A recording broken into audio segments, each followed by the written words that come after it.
All right, welcome to another episode of the Second Alarm Podcast. Today I have a very special guest, Alex Sabio, and Alex is a respiratory therapist that is still grinding away at the W-2 and balancing real estate. What's different about Alex is that he is into short-term rentals and has recently, or maybe not so recently, but he's got partnered with in a hotel, and then he's also running a fund right now for short-term rentals. So I wanted to bring him on because I think he adds a lot of value for those that are in healthcare that have gotten out, or those that are in healthcare that are still managing the W-2 and the real estate investing, kind of riding that fine line like I was for a long time. So, Alex, welcome. Dude, Seth, that intro is legit, dude. Like, I need a video intro like that. You're like a superhero, man. That thing is on point, Oh, man. no, I appreciate it. Yeah, it's all smoke and mirrors. It's. I should have more of a riding the medic and having to Yeah. deal with crazy patients and wrestling people and all that fun stuff too. It's Right, a right. it's a mix of both, but I appreciate that. I love it. I love it. Well, hey guys, my name's Alex Sabio, married father of four. I live here in Southern California. As Seth said, I'm a respiratory therapist. Been doing that for 21 years now. Doesn't feel that long, time goes by pretty quick. Started investing in real estate like in the early 2000s, in the long-term rental space. Never really made any good waves with that. And eventually made a lot of mistakes along the way. That's what a lot of gurus don't tell you. And eventually I really wanted to start scaling my portfolio. Tried to do that in 2019 to 2020. And I really wanted to get into the commercial space, right? I went to a couple boot camps, took some courses, and COVID hit. And when COVID hit, number one, you're a brand new investor in, the commercial asset space, and COVID restricts everything. Like nobody wants to speak to you, right? Nobody, you're not adding value to anyone. You don't have any experience. You don't have a lot of money. So people aren't really, I wouldn't want to speak to me either. To tell you the truth, I wasn't adding value to anybody. So anyway, got into short-term rentals around COVID. Everyone knows that, short-term rentals kind of boomed with that because, the stay at home, you couldn't travel abroad. There were stimulus checks that we took advantage of because people were using that to stay at our Airbnbs.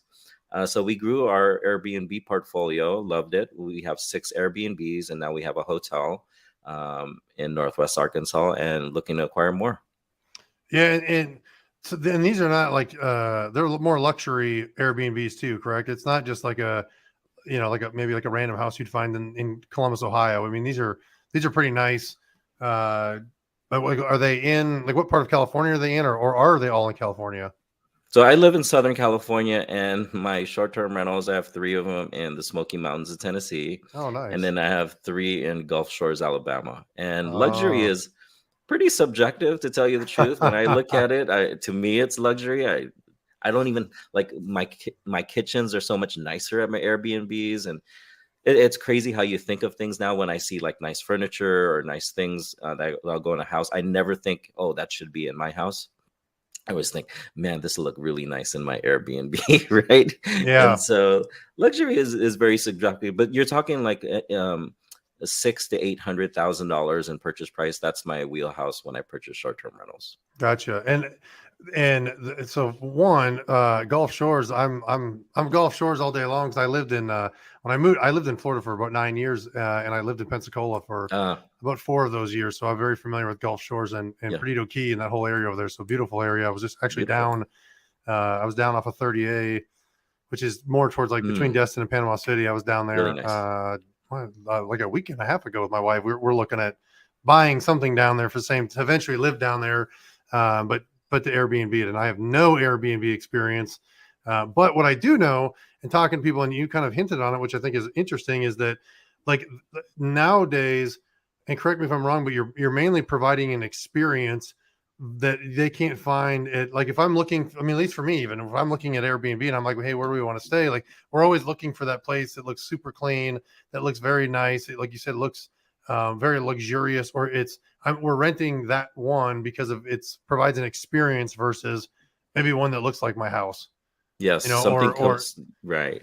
You hit it on the head. I mean, I think during the heyday when everyone, and the heyday, I say the heyday, but that was like 2 years ago. It wasn't even that long ago. Mhm. But anyone could buy anything back then, and because there was such a strong demand of short-term rentals, um, there's definitely two different guests. There's ones that are just trying to save money and say, hey, is it cheaper than a hotel and more convenient, or am I looking for something different than a hotel can provide me, like Yeah. something that looks completely different? And I feel the same way whenever I go somewhere. Let's say I go to Mexico. I'm not trying to eat at a McDonald's, dude. You know what I mean? I Yeah. have that at home, versus I want something authentic and real to the region. Yeah, and I like Airbnbs, like when we travel with our kids, because we've got 3 of them, and when you go with 5 kids, a hotel is not Yeah. ideal. It's not set up that way, and so we like renting a house. Like if we go down to the beach, or like we're going to Jacksonville, Amelia Island area here at the end of this month, and we'll rent a big house down there because the kids can run, we can cook dinners, like we can still have like that family environment, but not be crammed into a one room hotel with 2 beds and a pull out couch.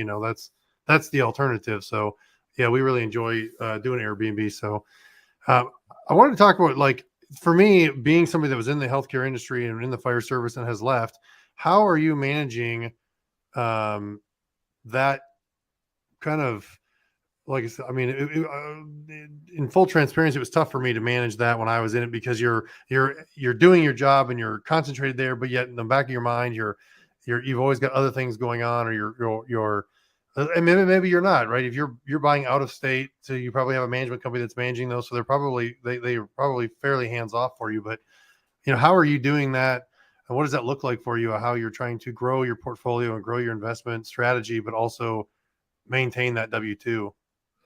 Yeah, I struggle with it just like you do. A lot of it has to do with timing. I mean, I do work full time as a respiratory therapist, 6:30 a.m. to 7 p.m., and a lot of stuff happens in between then. Luckily, our first Airbnb started cash flowing like crazy. 3 months after our first Airbnb, my wife was able to retire from her W-2 job, who she was also a respiratory therapist. Nice. So there's no way we're able to do the business without her. So she stays at home. She became a stay-at-home mom when all the kids were on lockdown and had to be homeschooled. So she was able to, walk away from her job and all the drama that it entailed. So she does a lot of the guest communications. The cool thing is, there's so many apps out there that'll help you manage your business, and that'll automate a lot of it. There's even AI that's coming out that makes it even easier to answer guests. So, like, let's say if a guest asks, "Hey, what's the Wi-Fi password?" Sometimes the AI will automatically answer that for you, right? Mm, And so there's and a lot of these apps are pretty cheap. They're like, 20 to $40 per listing. So it's totally worth it to manage, your time.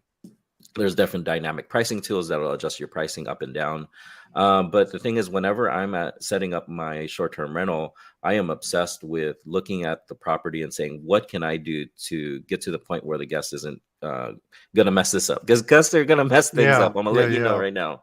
And yeah. so I'm obsessed with, if it happens one time, it's a one-off thing. If it happens a second time, it's my fault. And I need to do everything I can to prevent that question or that issue from coming around again. The cool thing is that these properties are generating so much income that it's fairly easy to hire out. So I have a couple virtual assistants that help me, with the day-to-day task, whether it's bookkeeping, paying cleaners, stuff like that, scheduling maintenance people. I'm self-managing these properties from 2,000 miles away. What's the difference if it's 15,000 miles away in the Philippines? Hmm. Right? You could Yeah, easily create systems, standard operating procedures, to where someone could go in there and step in and manage for you. And yeah, so I was completely obsessed with thinking, I need to set this up where someone could come in day one and just fill in for me with no experience. Like, I have to write down every single process on how to do it. So hmm. And how do you feel that that's worth doing it, self-managing it, versus having a management company that's local in the area that can? Because I think that's the fear. I mean, that would be my fear.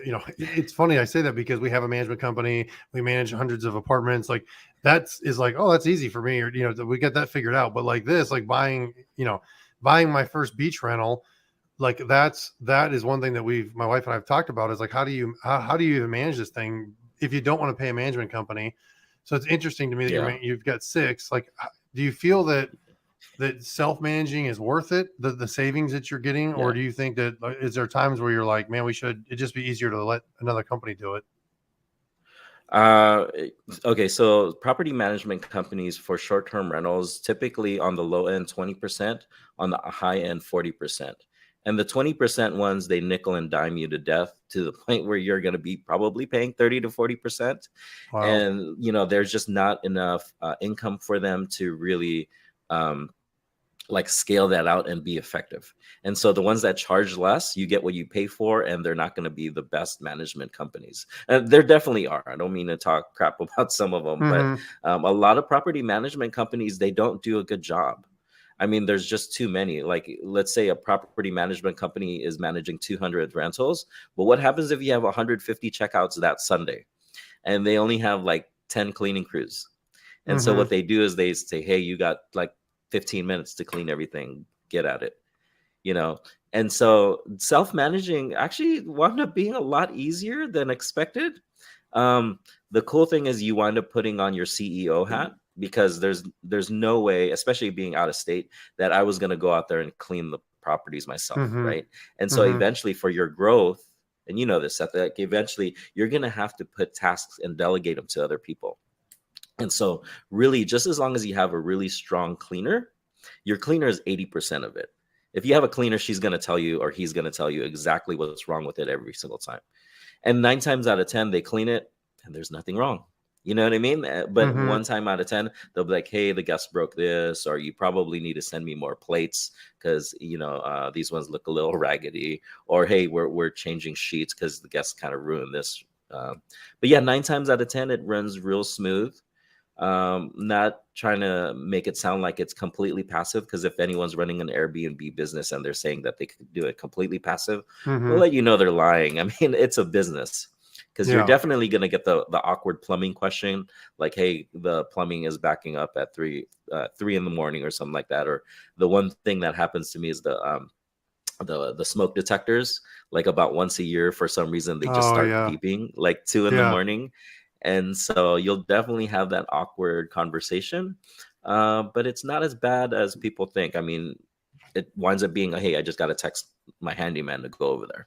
Mm-hmm. And in worst case scenario, if my handyman can't go over there, I mean, I call like 10 other handymen, and if they can't get over there, apologize to the guest, say sorry, we couldn't meet your needs and provide you an amazing experience. Here's a partial refund, or here's a full refund. Maybe it's time for you to go to a hotel and find another one. That's the Yeah. worst case scenario, which has never happened. Out of Yeah. I Well, don't know how good. many guests I've hosted, over 1,000 guests, I've never had to say, here's a full refund. It's not working out for you. So Hmm. Was it tough to build your brand on like Airbnb or some of those sites where you start having, I mean, because when you got started, you probably had zero, 0 guests, 0 reviews, like, or did you buy some of the units that you buy, do they already have an existing profile on Airbnb and you just assume that profile as well? a vast majority of my properties were brand new.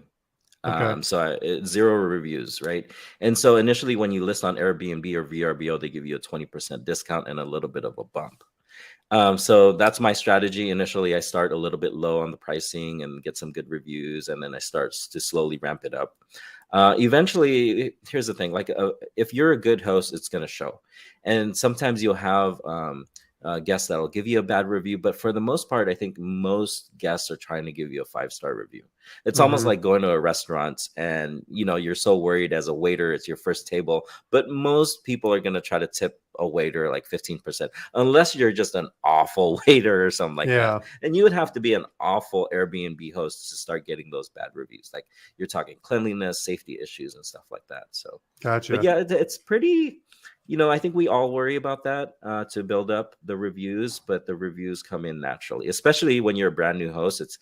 You kind of beg the guest a little bit with your messaging, like, hey, Seth, thank you so much for staying at our property. We're just letting you know that we're a brand new mom and pop business, and 5-star reviews mean everything for us just starting out.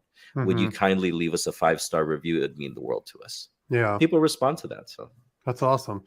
So let's go back to like when you got started. I mean, I know like, that you were in real estate investing and then things kind of went crazy in 07, 08.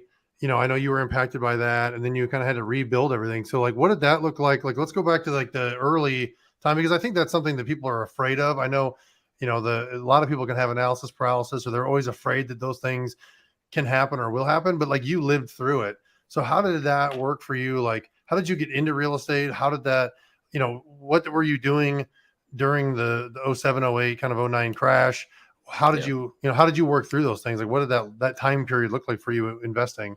Oh, it was really rough. And I'm gonna let you know that real estate is very forgiving. If you could make all the mistakes that I made and make it through, you just have to hang on and you'll be okay. I mean, I started investing in long-term rentals out of state here in Southern California. Excuse me. My when I would analyze properties, they weren't penciling out, and I wanted to hit the 1% rule. The 1% rule wound up, meeting metrics in other states. But the one mistake I made is I bought a home here in Southern California near a hospital I was working at, and it just didn't work out. I mean, I think my mortgage payment was like $3,200, and my rent was like $2,000. I was trying to self-manage that and made every single mistake in the book. Like the tenant came the first day with cash, red flag. I should have not rented to that person, didn't do a background check, none of that. These are stupid things you do when you're young and you learn from it. Actually wound up having a foreclosure in 2008. But the lucky thing is, I had other homes that I hung on to, other long-term rentals. And just slowly over time, the tenants were paying the rent or the mortgage down for me. And slowly over time, the appreciation went up to where they were double whatever I paid for, 10, 15 years later. Mm-hmm. And so then at that point, those long-term rentals, they were only cash flowing like maybe $200-$300 a month. And when I first bought my first short-term rental, it was cash flowing like crazy. You're talking $5,000 a month. And I said, there's something to the short-term rental thing. I have all of this equity in all of my long-term rentals. Why not sell them and buy more short-term rentals? And so that's really what I did. Very interesting. Yeah. And I think that's great that not that it's great that you learned that, but I think that that's the difference between back then and even now is the ability of, or the ability to get information, because back then you probably, I mean, that's back when like social media was just coming out, Yeah. it was very early on. And so you were very isolated. And I think that's the difference and why I do what I do, even with this, or you get on podcasts. I know you were on a Facebook group, like putting the information out there and being able to work with other people and network and learn from them is so much easier today than it was, 15 years ago. And maybe some of those mistakes that were made back Yeah. then, had you been in a real estate meetup group or a Facebook group or something like that, where, you could have learned those things from somebody else, you wouldn't have done them. Yes. I think it's a huge, Massive difference. Massive difference. Instead of just listening to your Uncle Rico talk about football or something like that, right? And so you have like all of these experiences that you can draw from other people. And Seth, there's something about real estate investors, right? Like we tend to have an open book, and we will let you know. We love talking real estate and sharing contacts. And I didn't have that. My world was like this small in 2006, 7, and 8, where I really bought that house because someone said, hey, there's a house that they're selling down the street, brand new construction, and they're giving a $10,000 allowance to closing costs. And I said, sweet, let me go buy it. And I was working night shift. I got up like 9 a.m, went there when the office opened, and like signed on the dotted line. It was that quick, without really analyzing a lot of stuff. Stupid mistakes people make along the way. So, but you learn from it. So. Yeah. So since then, have you had any kind of like mentors, or I know you said you went to a couple of boot camps. So like, what impact do you think that had on you and your confidence level, or just the success that you've had since then, being in groups like that, or going to the boot camps and kind of like educating yourself?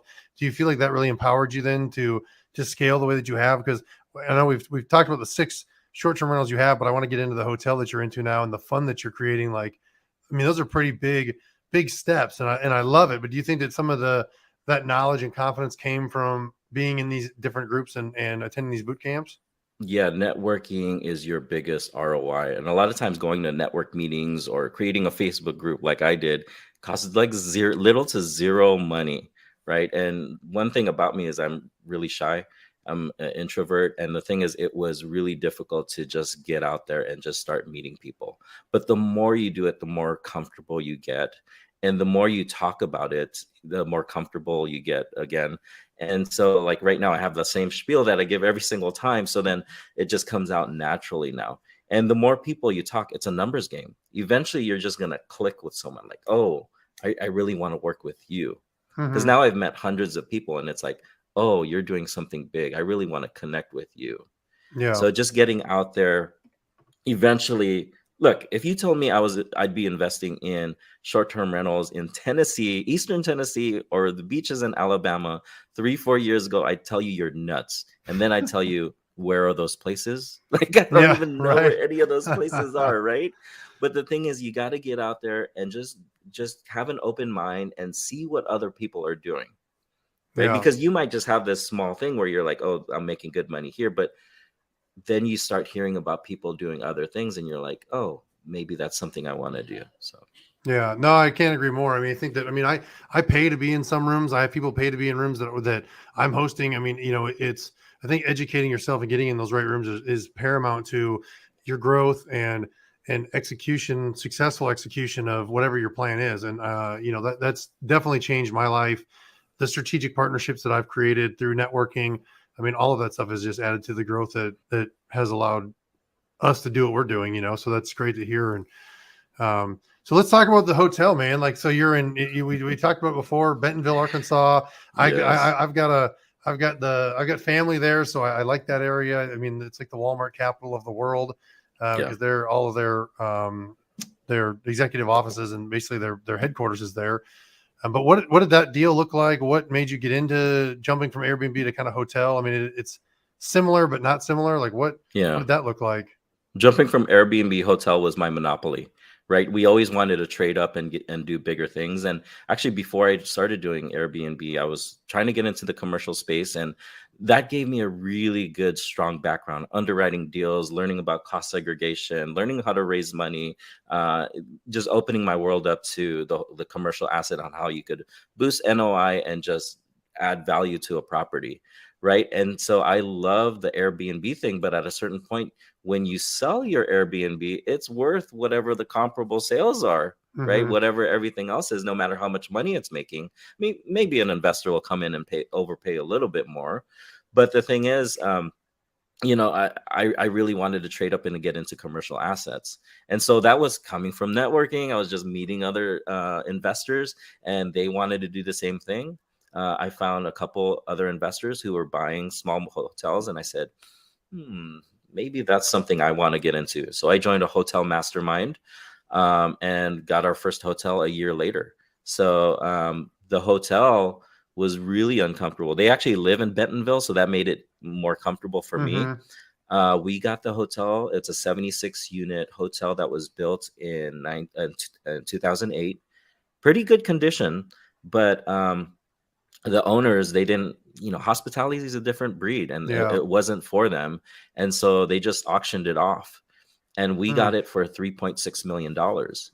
And we knew that it was so much more valuable than that. So the CBRE appraisal report came back at $6.5 million.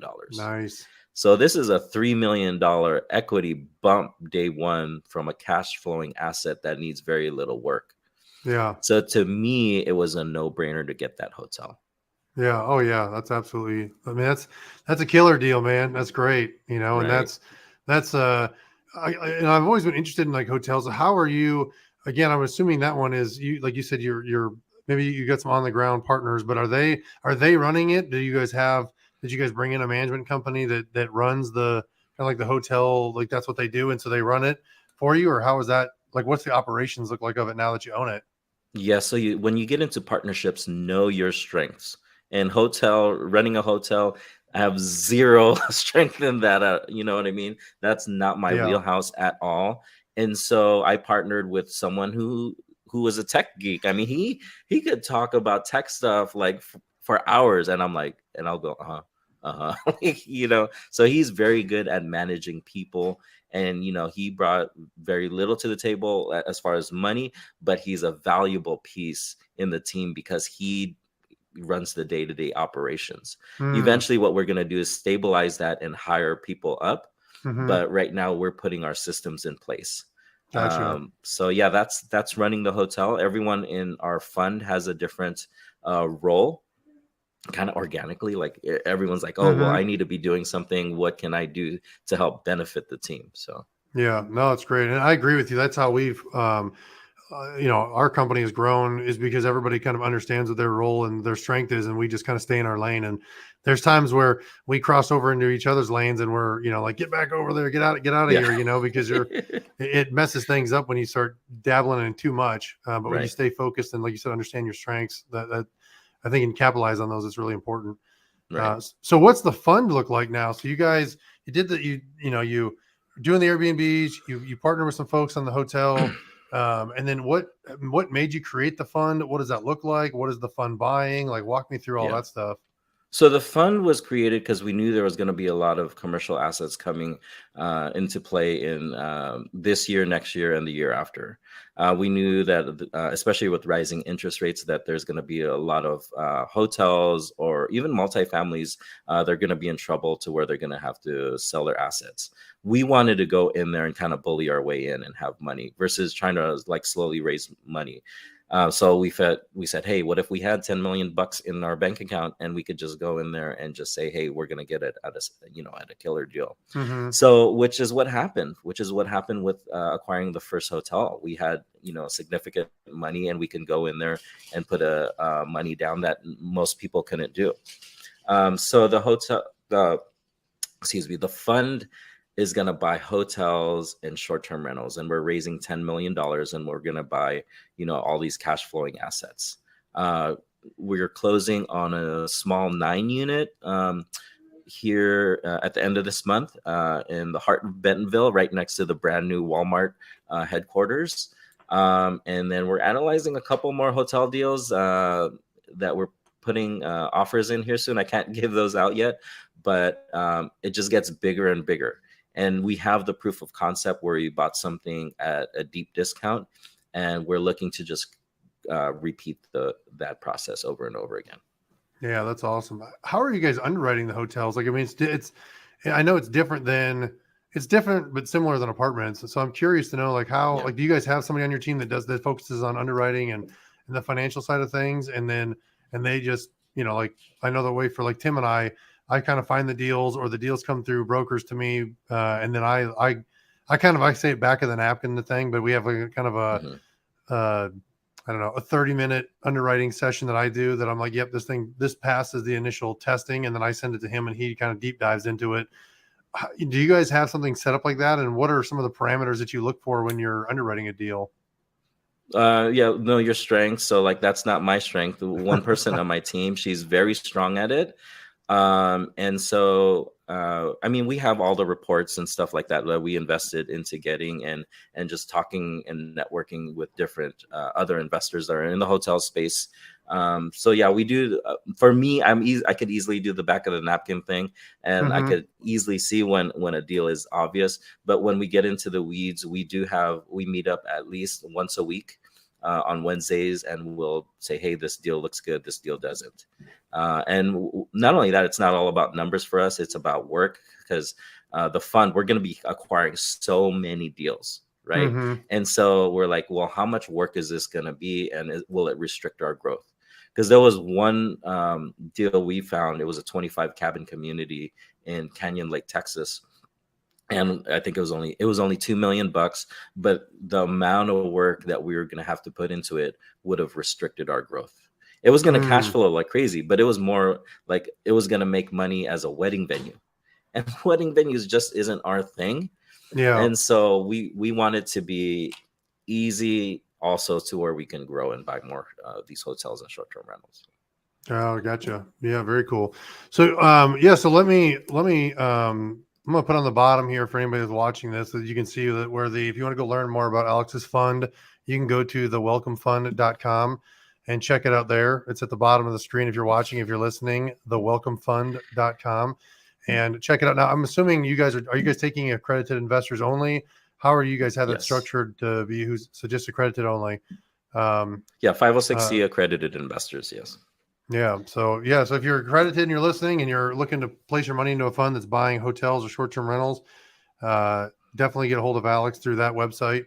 And then I'll put the Facebook group in the notes or in the comments, depending on how you're watching this, so that you can see. I know I'm a part of it, but if you're a healthcare worker, fire, police, EMS, I would say military even, but if you're in any of those things that are serving the public, it's definitely a great group to be in. It's very diverse, but it's a great environment to kind of rub shoulders with other folks that are doing what we're doing or have been doing what we've done. I'm completely out at this point, but Alex is still in it, grinding away, and it's just great to connect with other people that are like-minded and kind of understand what you're going through and what the job entails. Right. There's like a A to B connection there, right? Like, hey, there's another respiratory therapist that is also burnt out and looking for a way out. And you'd be Yeah, surprised. There's a lot true. of doctors that are, like high six-figure earners that are also burnt out looking for a way out. And so my group has, I think we're like 4,500 members or something like that, and they're pretty active. So you could connect with other physicians or nurses or whoever, EMS. A lot of people doing big things. It's very short-term rental heavy, because that was me like really just obsessing and trying to grow the group and providing value, because I give like daily tips on how to operate your Airbnb, efficiently. But like I might throw in some hotel tips there too. And then my other partner, Savannah, who I think was on this podcast, gives her multifamily spin on things too. Yeah. Yep. Great. All right. Well, I appreciate you coming on today, Alex. It's great catching up. And I'll put, I guess, besides the Facebook group, what's the best way, or the fund website, what's the best way for people to get a hold of you? Get a hold of me on social media at The Real Alex Sabio on Instagram. I'm kind of annoying right now because the Lakers are in the playoffs. And so if you're not a Laker fan, I'm posting stuff about, hey, my Lakers just got blown out by Golden State. Or if we're winning, I'm even more annoying with like Laker apps or something like that. But if you're a Laker fan, come join me too, or a healthcare worker, or, whatever. I post a lot of tips on there on real estate investing, short-term rentals, hotels. So find me on Instagram. Very good. Absolutely. All right. Thank you for coming on the show. Thank you, Seth. All righty.